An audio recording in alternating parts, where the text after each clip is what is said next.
Hello, David. How do you find the show today? Do you like it? Yeah, I'm having a great time. Affiliate Summit is awesome and really glad to be here. What do you do as an internet marketer and a CEO of a marketing clique?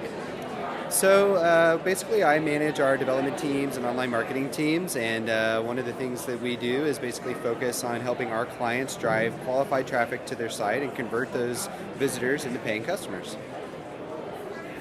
2 days ago here at Affiliate Summit, you spoke on optimizing WordPress for speed and conversions. So could you let us know how to turn a WordPress into a revenue-driving machine?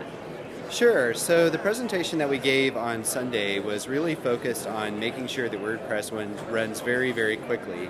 And one of the things that we deal with a lot is basically making sure that our clients' websites are loading hopefully under 2 seconds, definitely no more than 3 seconds. And the reason that that's important is that websites lose a lot of visitors when your website is taking a long time to load. When you arrive on a page and it just takes forever and ever and ever for the text and the images to show up, visitors tend to bounce and move off of your site, and that costs you money. Also, there's an impact with page load time and SEO, which can have an impact on the number of visitors coming into your website. So what we focus on is reducing elements on the page, fixing plugins, and fixing other elements within WordPress that are causing it to slow down and causing visitors to bounce, and rankings to drop, causing less visitors to come into the site to begin with. What are some secrets for good mobile design in terms of mobile website conversion optimization? So a few things that we like to do. First off, you need a specific mobile design for your WordPress site. So you want to come up with mobile optimized CSS. You can use a subdomain and use JavaScript to detect the type of browser and redirect the visitor to your mobile website.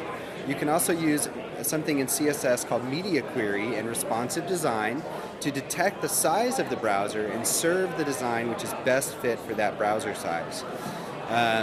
You don't have to use a subdomain. You can use media query and responsive design or JavaScript and redirects, but the important thing there is to have a design that's specifically set up for mobile.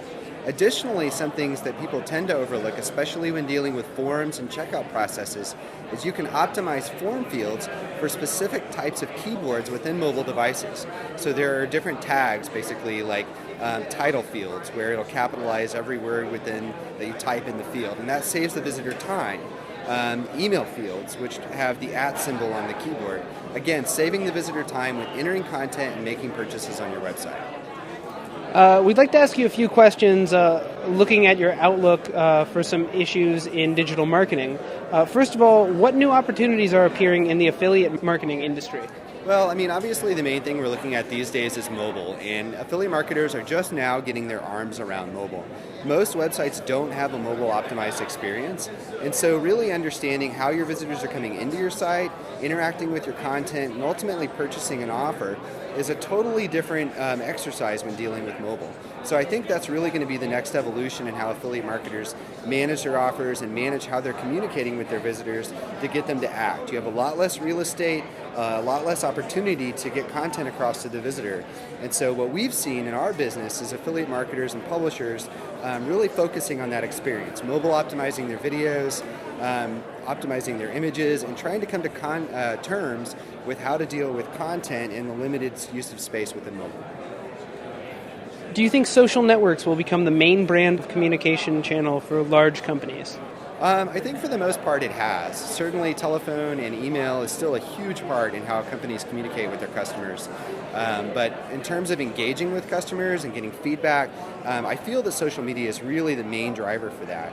Obviously mainly Twitter and Facebook, and I don't think that that trend is going to change, right? When you get a visitor to engage with you in Twitter or Facebook, those are mediums where their friends can see that engagement.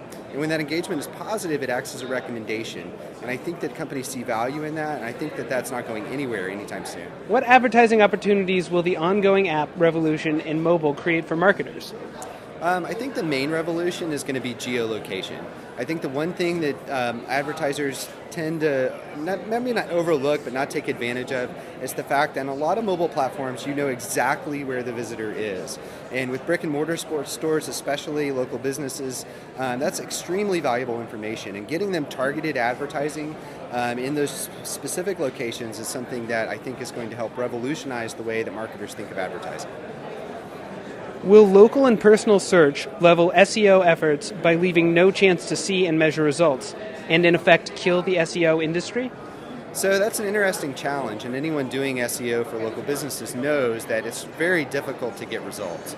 There are a few products that offer some solutions with proxies, which can get you somewhat accurate indications of how you're ranking within a specific geographic location, but that doesn't address personalized search. I personally think that just increases the level of complexity of optimizing for search engines, which I think will actually help strengthen the SEO industry rather than weaken it. What is Facebook really worth, and why are its shares so low? So this is an interesting conversation I've had at the bar and coffee shops, and have had a few opinions and talks about it. My main thought, we've heard different feedback in terms of like the number of actual users being over exaggerated and things like that. But my personal feeling and some of the advertising I've done through Facebook is that some of the response can be a little less effective in things like search, where the purchase intent is very high. Right? People come to Facebook to engage with their friends, and when they're engaging with brands and really engaging with products and services, it's through the page and engaging with the brand directly rather than through advertising itself. And I feel that some of the value in the advertising may have been exaggerated with the IPO. Again, not a stock expert, but that's my 2 cents. What has helped you most in your career, and what will help you go further in the future? So the things that have been most helpful for me were really engaging with, in the beginning, with forums online. Even reading dumb questions. Dumb questions were one of the best ways I found to learn new information. Because when I read a dumb question and the responses people gave for the answers, it gave insight into the way things really work.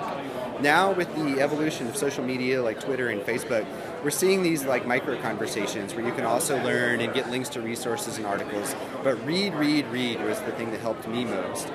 Moving forward, it's just repeating that strategy, networking, getting to know people, asking them what works for them, asking what doesn't work for them. But really stories are what has taught me the most and what I feel will continue to tell me the most as I continue my career. David, thank you so much for this talk, and please watch this interview on bizteams.com.